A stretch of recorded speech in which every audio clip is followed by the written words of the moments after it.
पुरुषांनो, घराचा उंबरा फार महत्त्वाचा आहे, त्याच्याकडे दुर्लक्ष करू नका.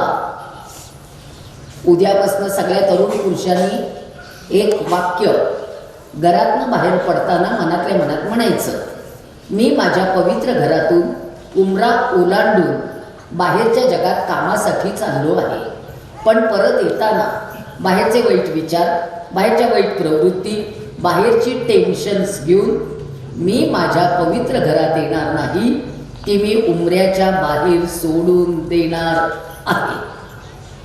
पुरुषांनी संकल्प केला तर घरामध्ये समाधान लाभतं. पुरुषांवर बरंच काही अवलंबून असतं, पण हल्ली आमचं दुर्दैव आहे बरं का, हल्ली शहरातल्या घरांना उंबरेच नाही येतो. आज बंगल्यांना उंबरे नाही आहे. आम्ही सहजपणे घराचा उंबरा काढून टाकलाय. परवा मी सगळ्या इंजिनियर लोकांना कान पकडून सांगितलंय, आमच्या घराचा प्लॅन तुम्हाला पाहिजे तसा तयार करा, पण भारतीय घराचा उंबरा शाबूत ठेवा. पाय उचलून टाकताना लक्षात आलं पाहिजे, पाय बरोबर टाकला जातोय का नाही. उंबरा पाहिजे घराला आणि वेस पाहिजे गावाला.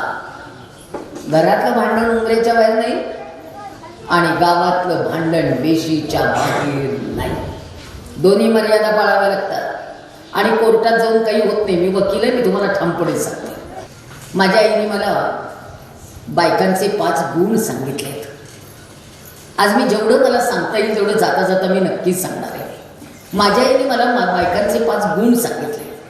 माझी आई असं म्हणते, बाई किती शिकू देत, ती बाहेरच्या जगात यशस्वी होते, पण ती घरात यशस्वी होईल याची खात्री देता येत नाही. मुख्याध्यापिका असलेली बाई घरात चांगली सून असेलच याची खात्री कुणालाही देता येत नाही. त्यामुळे बायकांच्या अंगी शिक्षणाबरोबर महत्त्वाचे 5 गुण असावेच लागतात. आईने मला जे बायकांचे गुण सांगितले मी तुम्हाला सांगते. कागद पेन जवळ नाही. आता एवढा छान कार्यक्रम चाललाय, ज्यांना लिहिता येतं त्यांनी कागद पेन तरी ठेवायचे जवळ. माणसांनी टीप कागद असलं पाहिजे. चांगल्या गोष्टी टिपून घेता आल्या पाहिजेत. सगळ्यात पहिला गुण, आईने मला जवळ घेतलं, तोंडावरनं हात फिरवला आणि आई मला म्हणाली, तू आमच्या दोघांची मुलगी आहेस, तू आमच्या दोघांचा श्वास आहेस, तू आमच्या 4 भिंतीचा विश्वास आहेस, तू माझ्या उंबऱ्याची मर्यादा आहेस आणि तू माझ्या घराची प्रतिष्ठा आहेस. तू अतिशय चांगली मुलगी असलं पाहिजेस. वडील जेव्हा बाजारात पिशवी घेऊन जातात, वडिलांना ताठ मानेने बाजारात फिरता आलं पाहिजे. वडिलांचा सन्मान असते मुलगी, वडिलांची प्रतिष्ठा असते मुलगी, उंबऱ्याची मर्यादा असते मुलगी. एखादा मुलगा वाईट वागला, व्यसनमुक्ती केंद्रात टाकता येतं, 4 दणके घालता येतात, पण मुलगी चुकून जरी चुकीचं वागली, वडिलांना समाजात ताठ मानेने फिरता येत नाही. उंबरा फार महत्त्वाचा आहे बरं का. कोर्टात जाऊन घटस्फोट होतात, कोर्टात जाऊन पोटगी मिळते, कोर्टात जाऊन कुठल्याही बाईला घर मिळत नाही आणि घराचा विश्वास कधीच परत मिळत नाही. तो उंबरा महत्त्वाचा आहे. उंबरा. जेव्हा मी अक्षरा टाकून तुला दुसऱ्याच्या घरी पाठवीन, तेव्हा तू त्या घराचा विश्वास आहेस, त्या घराचा सन्मान आहेस, त्या घराची लक्ष्मी आहेस.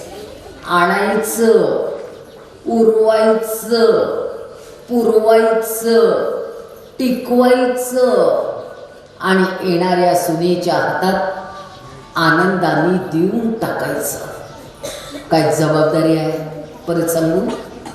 आणायचं, उरवायचं, पुरवायचं, टिकवायचं आणि येणाऱ्या सुनेच्या हातात आनंदाने देऊन टाकायचं.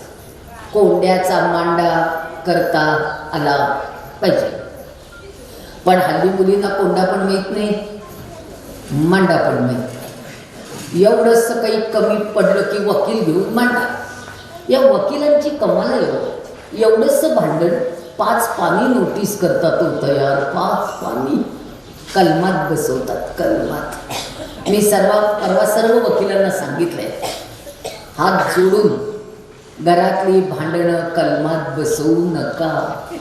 5-5 वर्ष केसेस चालतात हो. नाती तुटत जातात, घरं मोडत जातात. आणि बायकांना एकदा हातातनं काही निसटलं ना, आयुष्यात कधीच गोळा करता येत नाही. माझ्या वयाच्या इतक्या बायका तुम्ही समोर आहात. सांगा, आईने लग्नात किती भांडी दिली होती आपल्याला?